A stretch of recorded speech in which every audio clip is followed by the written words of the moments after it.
Okay. All right. So I'm going to be like kind of going back and forth between a couple screens so that everyone can see my web Ablls as well. So I'm going to share my whole screen today. And I also want to let you know that my internet is not super great. So apologies if it disconnects. I will join right back right away. Everyone can hear me and see me and everything looks good, right? Cool.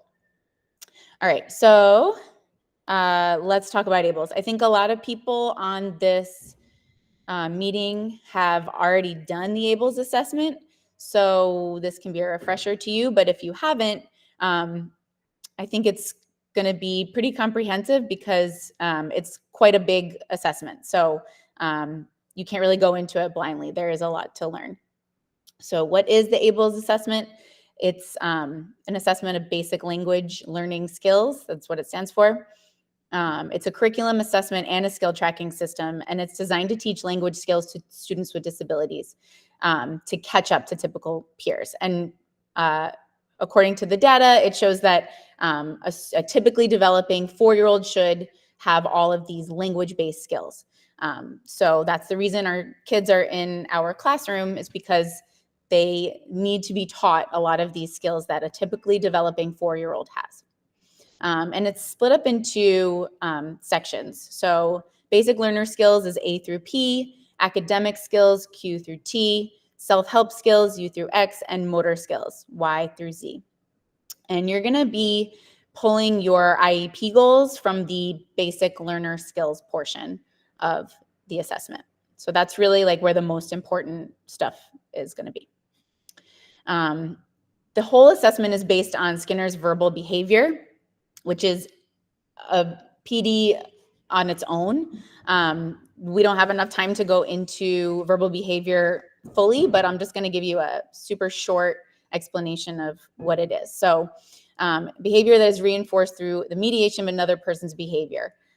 Example, open the door can produce a reinforcer of an open door mediated through a listener. So essentially there's always going to be a stimulus, a behavior, and a consequence in every single thing that we do. Skinner defined verbal behavior as the function of a response rather than the form. So it can be, our students, for example, have learned that crying for attention is still a verbal behavior the same way asking for it is, especially if it's effective for them. So there's always, in verbal behavior, there's always a speaker and a listener. So there's always two people when it comes to language. And the verbal operants, which are, you'll see that they correlate to the sections of the Ablls assessment. There's speaker behaviors and listener behaviors. So the speaker behaviors are manding, asking for what you want, tacting, naming something, echoic, echoing verbally, mimetic, which is, miming, essentially, intraverbal, like pre-conversational skills, and textual, which is reading, and transcription, which is writing. So there's tons of different speaker behaviors. And then there's 2 different listener behaviors, receptive listening and motor imitation. So all of this to say is that a word has many different meanings or purposes or functions. So when someone says ice cream, that could be, you could be saying, I like chocolate ice cream. You can be having a conversation. That's an intraverbal skill. It can be a tact. I see ice cream. It could be a mand, says ice cream and gets it. Or it can be receptive, touch the ice cream. So all of these, every word has a function essentially. And the Ablls assessment helps to break down each function of language and teach it in a way. So there's 25 domains, A through Z, every letter except for O. And like I said before, you'll be pulling your IEP goals really from section A through H. And why do we use it in our VB rooms? It helps guide the instruction of language and critical learner skills for children with autism or other developmental disabilities. It facilitates the identification of skills needed by the child to effectively communicate and learn from everyday experiences. All of these skills are heavy language-based, heavy early developmental skills-based. If they're not filling in all of these boxes, we really shouldn't be expecting children to be doing rigorous learning. So these foundational early skills are just crucial in order to teach our students important skills later on in life. So when you explore the Ablls website, you're going to see a lot of information. And I'm going to first read this out, and then we'll kind of visit it later through the website, Ablls. You'll see a task, which is a code, A1, A2, any A to Z, and numbers. It's always going to be a number and a letter and then a number. You'll see scores. So 0 would typically mean the student does not have this skill. 1 or 2, or it can be 1, 2, 3, 4. The name, the objective, the question, and examples and criteria. So we're going to come back to this using Ablls.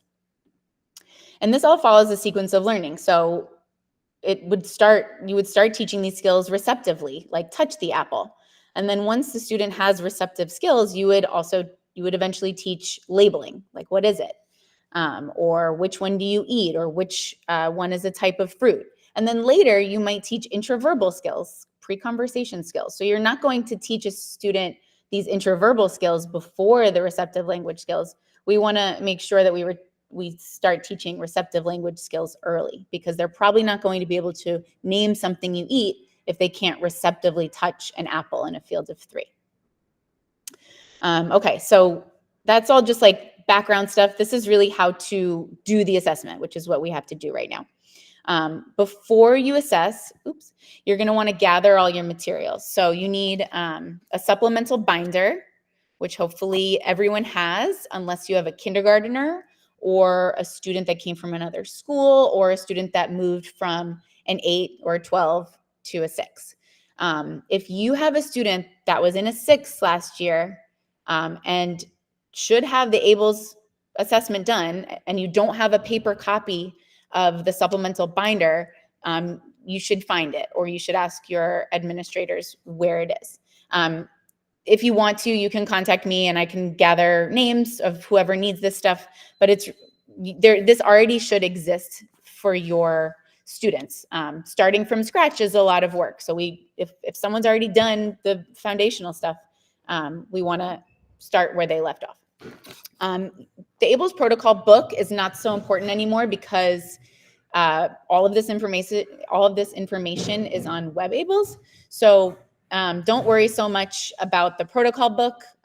You can use it if you want to, but it's sort of redundant if you're doing Ablls. There should be iPads available to everybody with the assessment materials. So I'm going to show you later on the iPad that I have where to find it. If you haven't seen this, you can ask your coordinator. Hopefully they exist at your school. And then there's also the Ablls grid. Again, it's not really important to do the filling in anymore, because this exists on Ablls. You can just print it out. If it works for you, that you like it and that you like to fill it in as you go, great, that's fine. But you can also just print out a digital copy, because it's all on the Ablls. The assessment kit, hopefully there should be at least one assessment kit in your school that you can sign out and share among your colleagues. Not everything is always going to be in there, so sometimes you have to get creative, but if you don't have any assessment kit at all, let me know and we can track one down for you. Okay, so in the binder, everyone hopefully should have a binder, unless they have a student that's in kindergarten or came from a different school or a different class size. The color sequence that you'll see on the first page is super important to adhere to, because they align with the Ablls protocol, or the Ablls system online. So if you can, it's really helpful to just stick with the color, even the shade of the color, which I didn't realize that there's a light blue and a dark blue. So if you're starting for the first time, start with dark blue pencil. And it's really helpful to just keep a pencil in the binder, so that when it travels around from Paris to teachers or whoever is administrating the assessment, they can just grab the pencil that's in there. The grid is online, so you don't need a printed copy. And this is sort of almost the same image as the first one, where you'll say the date that you did the assessment, who completed it and the color code, but the colors are given to you. So don't make up new colors. Stick to the colors that are provided for you. So in this data packet, you will be checking off all of the responses that the student correctly answered.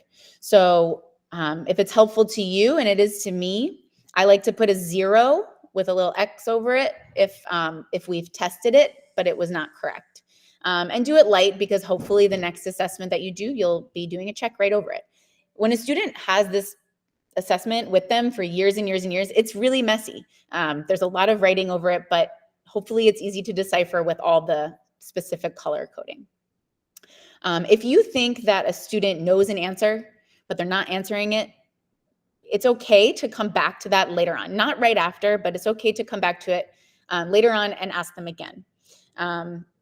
You know, we want to make sure that this test really represents what they know.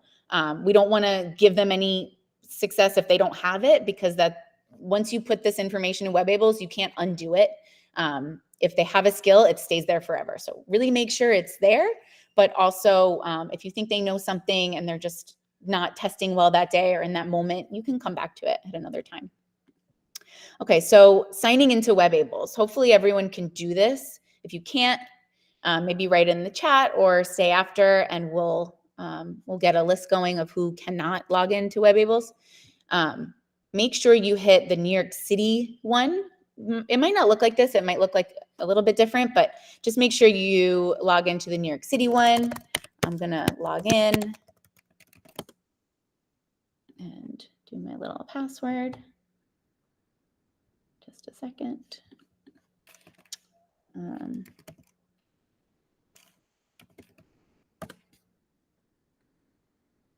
Okay, gotcha. Thank you, Mr. Kaiser. Okay, so your dashboard should look like this. These are all my students that I have access to. If you don't have access to your students, that's another thing that you want to make sure you let us know. So whenever you log in, this is what it's going to look like. Click on the student that you're working with, and you'll see a whole bunch of colors. And again, all these colors correlate with the binder's colors. So I started this assessment with Leanne in September, and I'm using this sort of teal light blue color to assess her in the book, as well as on WebAbls. And just to sort of get to know what the website looks like, you might want to click on the student's grid, and you can see that big color-coded grid. And again, each color represents a different time that I tested this student. I happen to have this student her whole experience at this school. She's in 2nd grade right now. So when she first came to me, she had all these blue skills. She came in with a lot of skills, clearly. And then mid-year, I tested her again, and that's what is yellow, and so on. And so if I'm gonna be doing this test right now, you'll see that every time I fill in a box, it's that teal light blue color. So there's, like I said, A through Z essentially. So you can kind of go between all the pages to see the full grid. And this just is a really good representation of how many skills the students have. You know, you want to see a lot of colors on here because that just shows progress.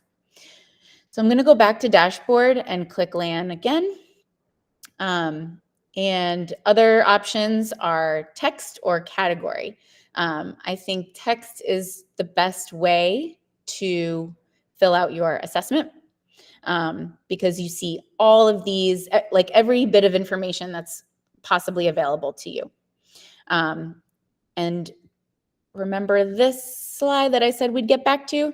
This is all the information in each on the website. So the task, the code, A1, the score, it's either 1 or 2. Some of them have 1 through 4.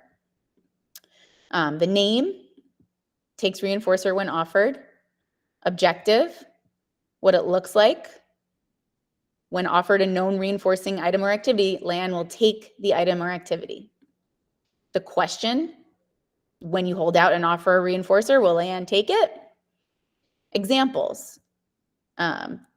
Here, if we click on it, we can see everything. Examples, M&M taken and eaten. And then the criteria. So either not all the time, or takes more than 3 seconds to respond, or takes within 3 seconds all the time. So when you click on this little code, it gives you all this information.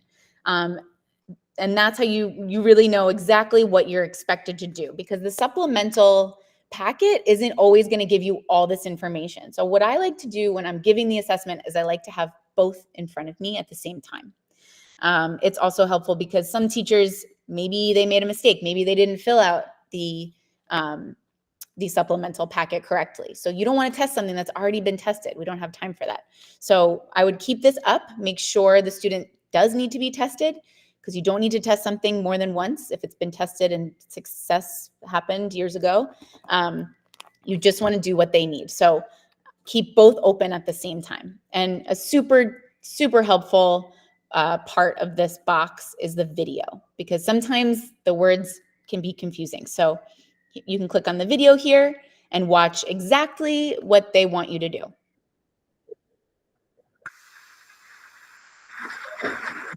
So that's exactly what the task is.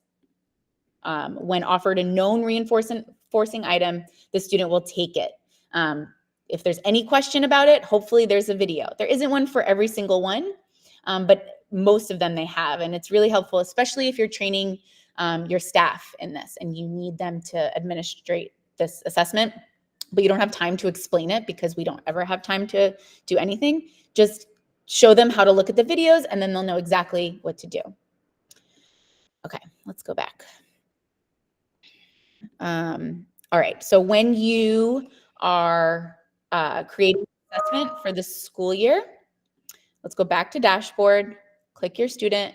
You're going to click add assessment. I'm going to choose a different one since I already added an assessment for Lan. So this is another student. I'm going to click add assessment. Hazel's color is going to be green because that's what comes next. That's what comes next in your book, comes next on WebAbls, and you're just going to press continue. And so now I'm ready to start inputting this new assessment for her Ablls. And I'm going to go back a second and just show you what that is. That's category. I don't find this to be a helpful page. I think it's best to stick with text when you're doing the assessment because everything is just right there in front of you. Okay, so that's how you create a new assessment. Now I'm just going to go over sections A through H. Like I said, this is where you're going to pull your IEP goals from. So they're the ones that are the most important sections. When you do the assessment, you're going to do all the whole assessment in September and in May or June. We also do a midline, and some schools, I believe, just do A through H for the midline. So don't quote me on that, but I think that that's what we're doing. Okay, so before you start the assessment, just know exactly what to say, how to elicit the target. If you're doing G4, for example, let's go to just to get, oh yeah, and then here's all the categories right here when you have to go in between. So if I'm gonna go to G4, labeling pictures of common items. Let's just go over that one. This is like one of our most popular IEP goals for our kids who are able to be expressive. So if there's no video for this, but it's pretty self-explanatory. You'll say, what is it? And the student will say or type or tell you on their device what the item is. So a 1 would be they have 5 items, and a 4 would be 100 or more. So if you're going to show your student a picture of a fire truck and the question is, the target is, what is it? That's the only thing you're going to say. You're not going to say, like, hurry, hurry, drive the, what is it? What is it? You know, you're not going to say all these other things that will get that answer from them. You're only going to say, what is it? And the answer is fire truck. If they say something else besides fire engine or anything else that makes sense, it's not right. It could also, if you're showing them this picture, it could also be labeling an adjective. What color is it? Red. That's the answer. G22 would be a different type of question. Same stimulus, same picture, but a different stimulus. So the question would be, tell me about the fire truck. it's a red fire truck. So even though you're showing them the same item for a lot of different pictures, just make sure you're using the correct question, the correct SD, also known as. Okay, so let's just go through the sections really quickly. We don't have a ton of time, and this PD is really meant to be much longer, but we only have until 3:30 today. So I'm going to go pretty quickly. But if you have any questions, you could definitely reach out. So the first section that we're going to talk about is section A, cooperation and reinforcer effectiveness.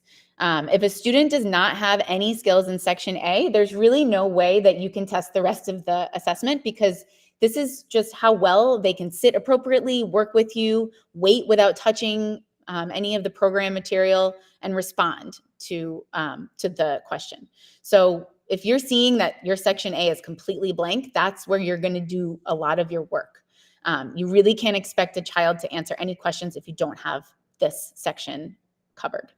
They don't necessarily have to fill it all out, but you want to see that they can respond to a question, or that they can take a reinforcer when offered, or that they can wait without touching all the material. And so that is section A right here. And again, if you need to see a video, you can click on that info box and see a video. So some of the tasks in A can be, like we watched before, take a reinforcer when offered, look at a reinforcing item. And then it gets, the most complex one is the task serves as a reinforcer. That means your student will work because they like to work, or that they know that that's what they're supposed to do. And that's obviously a pretty high skill for our kids, but it's still in this category, and it's still things that we should be working on. This is a really important one, waiting if the reinforcer is delayed. Let's see if there's a video. So let's see what that looks like.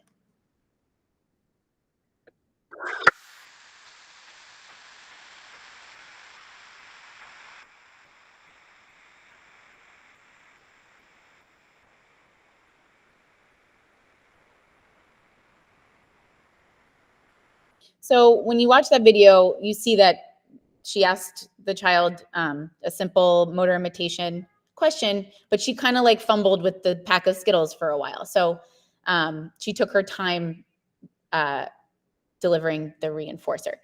So a lot of these things can be done observationally, like you can just know based on working with your kids, but some of them you might want to contrive and set up so that you can see if they can really answer the question, or wait appropriately, for example. So that's section A. Again, just go look at the videos as much as you can, whatever is there, because it really helps understand what you're asking. Okay, we're going to move to section B, and I'm going to go to my WebAbls section B at the same time in this little part of your screen on the left side. Okay, and section B is really like pre-math skills. So it might be puzzles or sorting or matching. All of these responses are going to be nonverbal responses. So when you're administrating this part of the assessment, you're not going to say like, what is it? Match this, do this. You're just going to say whatever the SD is, whatever the stimulus is, match, sort, or finish it, whatever it is. And it's going to tell you exactly what to say on WebAbls. So yeah, sequencing, puzzles, matching, it might even be a maze or seriation, putting things in order. This section, you really need the materials. So hopefully you have your Ablls materials somewhere in your school where you can access this. This is really hard to put together on your own. Most of the other sections you can do without materials, or you can do with what's in your classroom, but this one you really need specific stuff. And I don't have the materials with me right now, but hopefully if you have it, there's going to be a little sticker on each activity, whether it's a form box or a puzzle, that says the code and the name of the skill. So for example, form box, hopefully you have access to one and it's labeled in your school. That's B2. So when you look at this task box, this tells you all the information you need. There's going to be a video. The criteria is here. How many pieces can they do? Do they look and locate, or are they just trial and erroring every single one? Because it matters based on the score. So here's a video. You know what these look like. And that's it. Put the shapes in. That's all you have to say. Um, okay, so that's section B. Again, you need the materials for this, so make sure you gather that before you start testing this. Section C is receptive language. So these are nonverbal responses also. These are listener responses. So you're never going to expect any output from a child verbally or on their device. It's never going to be, what is it, or what are they doing? It's always going to be language like point to this, show me this, give me this, or arms up, touch nose, clap hands, those kinds of things. So for example, following directions, identifying objects or body parts, identifying actions, or selecting by feature function in class. So this section is really big. You're going to pull your IEP goals from this section. This is a really important section for your kids. One of the most popular ones, or a few of the most popular IEP goals to pull, are C9, do a simple motor action. Let's look at that.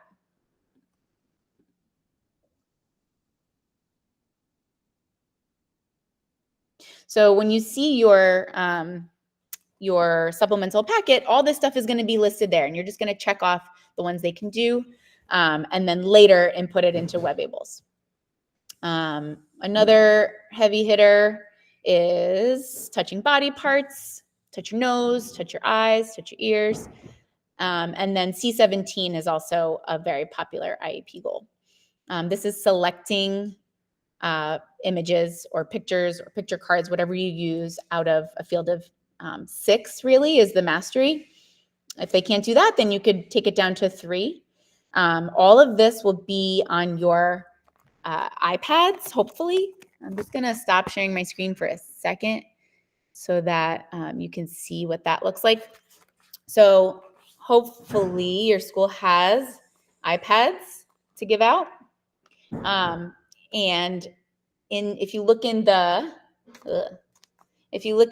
book section, you should be able to see C and G. And if you don't have this, let me know. And then I know that this is like a weird glare, but you can see all the codes here. And this will give you everything you need instead of using picture cards. If your student is super distracted by an iPad, you can use picture cards, and hopefully that exists in your school. There's a really big box of picture cards that you can use. But this is really the easiest way to just do it fast. And then you're just checking off as you go. So if you don't have this if you don't have these iPads with the book app, or I don't know what it is, and section C and G available, let me know, because it's really helpful to have that as you're assessing.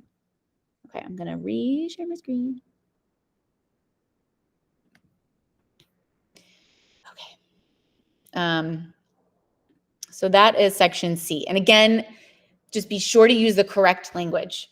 Touch dog or touch your ears. You don't want to touch your ears as you're asking them to touch ears, because that's a completely different skill, which we're going to talk about in a second.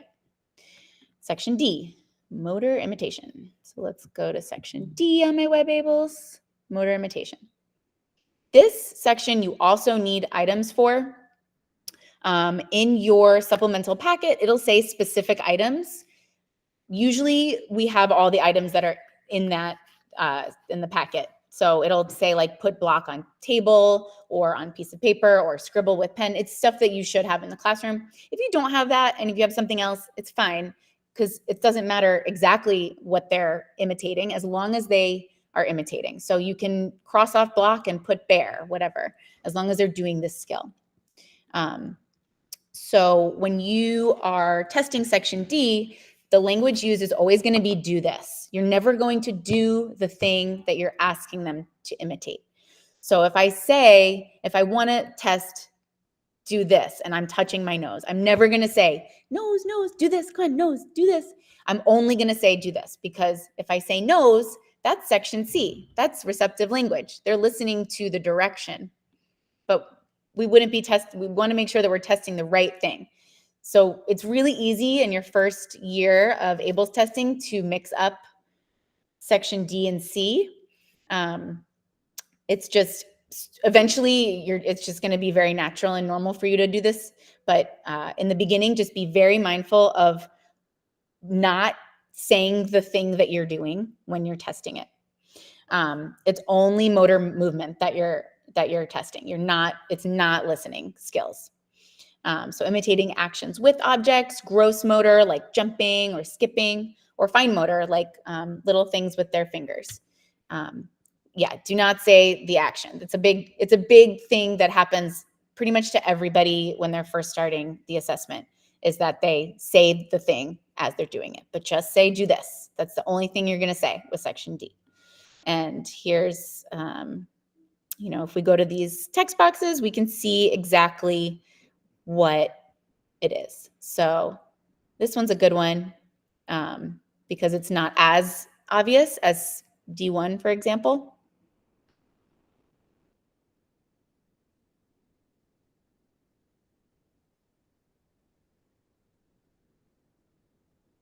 And something that they don't have in these videos is identical items on both sides. And I know that's hard because we don't always have a lot of stuff, but if you do, it would be even better for the administrator to have her own cups and the child to have their own cups and their own spoons as well, so that they're just mimicking exactly what you're doing. But you work with what you do. Sorry about that. I think this section is really important to just look at the videos because some things can be a little skewed. Like, maybe it's confusing to just read some of these. So I would just make sure you watch the videos and do exactly the skill that they're asking.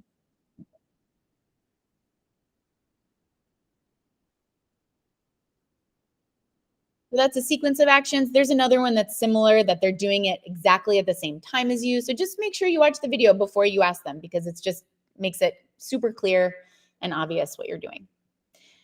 Okay, section F, requesting. This is a really important skill. It should be the most important skill, really, if they don't have other skills.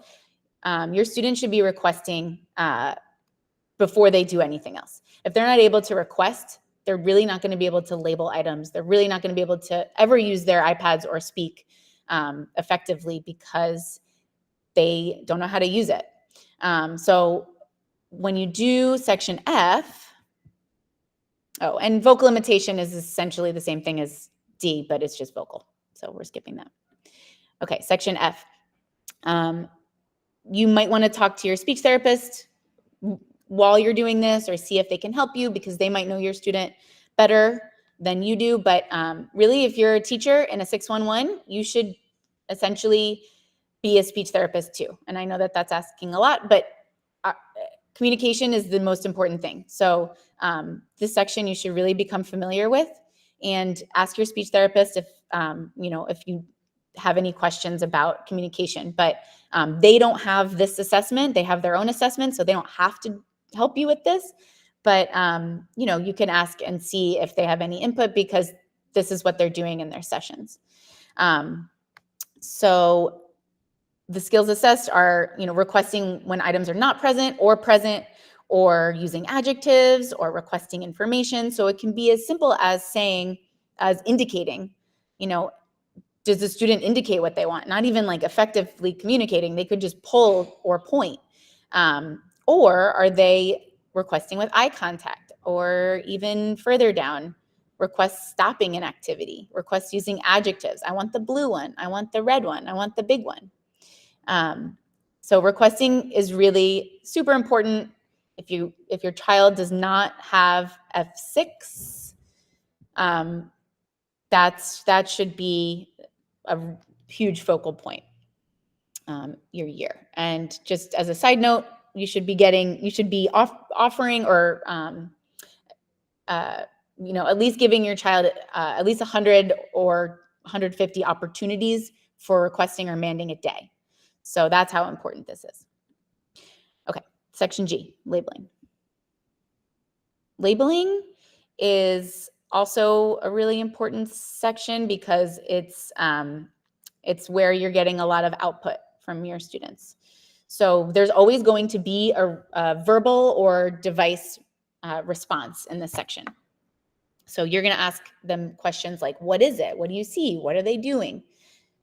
These skills are labeling reinforcers or common objects or pictures or actions, or even further prepositions, adverbs, missing items. So you can have some pretty complex skills in section G, even if your students are doing the harder sections or the academic sections. There's some pretty complex questions in this section as well. If they're non-vocal, make sure that their textbook or devices are programmed to elicit this response. So if you're asking them, what is it, fire truck, and they don't have it in their device, that's not really fair. You have to make sure that all these items are in their device and that you know where it is, or that you know that it's there. And for example, G4 is a super common IEP goal that we like to put on our kids' IEPs, labeling 100 or more pictures. And we'll look at that little box. There's no video, but you're just saying, what is it? Labeling body parts, labeling clothing. This is really an important section because we want our kids to be comfortable using their voice or their device or their textbook. But there's always something to remember, is there's always going to be like an output response with this section. It's never going to be touching something. It's never going to be indicating. It's always going to be some output. Okay, I'm going to try to finish this really, really fast. Section H is intraverbals or pre-conversation skills. So you're not going to show them any pictures in this section unless you're teaching it. But when you're administering the assessment, it's all going to be a back and forth. So it can be, H1 is fill in words from songs, like this one.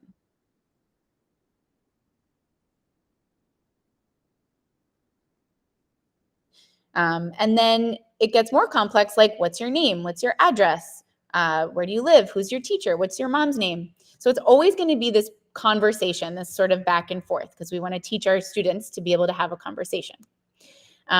So what the slide says is no object or picture is present, only a verbal stimulus. Interverbals involve emitting words, phrases, and sentences that are in response to the words, phrases, and sentences of others. So you're going to say one thing, they're going to respond. They involve explaining, discussing, or describing an item. So it's not just one answer sometimes. Sometimes it really dives into a conversation. You will not use picture cards for this when you're doing this assessment. It's only verbal stimulus, except for H22, which shows a picture of a scene, and you're going to say, like, what do you see? Or, tell me about the picture. So section H is pretty hard for our students. But if you think that they might be ready for a less restrictive environment, like an 8 or a 12, they should be really answering these questions. And I bet that our 8s and 12s have a hard time with these questions too. But it's really important to make sure that our kids can have a conversation, can get help if they need it. And there was a student I had that was lost on the subway. He somehow got on the train, and a police officer asked, what's your name? What school do you go to? And he had all these things scripted. He memorized them during IT. So he was able to get where he needed to go. So if you think about this, it's like, these are really important life skills that our kids need, even though conversation seems nice, but it's also safety. This isn't that important. Okay, so besides the sections that I talked about, some of the other sections are really just observational, score from what you know. So you don't always need to sit in front of your student and administer section K, L, M, N, because you know them pretty well at this point. So if you can remember how they behave in group instruction, then you're able to fill out that assessment. So some of this stuff you don't need to do in front of them. You can do this on your prep. You can do this on other times because you can't possibly, there's not enough time in the year to do every single item on this. So hopefully these sections that are listed here are observational too. So before you start assessing, before you ask a para to assess, make sure there are reinforcer bags ready next to them, bins, however you do it. Just make sure that there's something that they're working for. There is an assessment schedule that's suggested that is very helpful that you can check off as you do it. have some simple put-ins. Basically, you want to just keep momentum and motivation going, because if a student is not able to answer any questions, they're going to sort of get lost and not be interested in the activity. So, you want to like just throw in a couple knowns throughout the assessment so that there's motivation. Do not teach any skills during the assessment. If they don't know, it's wrong, and that's okay. We're not talking about teaching right now. This is just assessing. I'm not going to play this video, but as you're assessing, you can also pair a little bit. You can make sure that the student is having a decent time while they're working. You can reward for every single correct response. You don't have to necessarily use a token board right away if they don't understand it yet, because you just really want to understand their skills first. So you want to just keep rewarding, keep momentum going, keep them happy, because you don't want this to be a stressful situation for them. They won't give you any answers if they are upset. This is a great way to stay organized. You can just check off the sections that you've done, or you can give this to your paras and say, look, we have these sections left. Please finish these, and then we can check them off when they're done. So it's just a way to stay organized. You can find this on the drive. And when you're done, you have to certify your assessment. So if you don't do this, you're going to get an email saying you didn't do your Ablls assessment. So when you're done, I forget when the assessment window closes. I think it's October 25th. I might be wrong about that. You want to make sure you certify your assessment when you're definitely done. That means, I might have skipped this before, but when you're showing that a student can do something, make sure to save your work, because otherwise it'll disappear. So yeah, when you're finished with the assessment, you've done everything, you know it's correct, you know it's done, go to assessment details, and then click this button, certify assessment. That means you can't edit it from that moment on, or you shouldn't edit it from that moment on, unless you just, when it's done, just certify it and it's done, and then you'll create a new assessment the next time that you have to do the Ablls assessment. And that's it. Again, this was like a super fast explanation of this assessment. There should be more time to practice. We obviously don't have that. Most of us have to leave in the next 10 or 15 minutes. So I'm happy to stay on and answer any questions, or if you want to email me, that's fine too. But we're all done.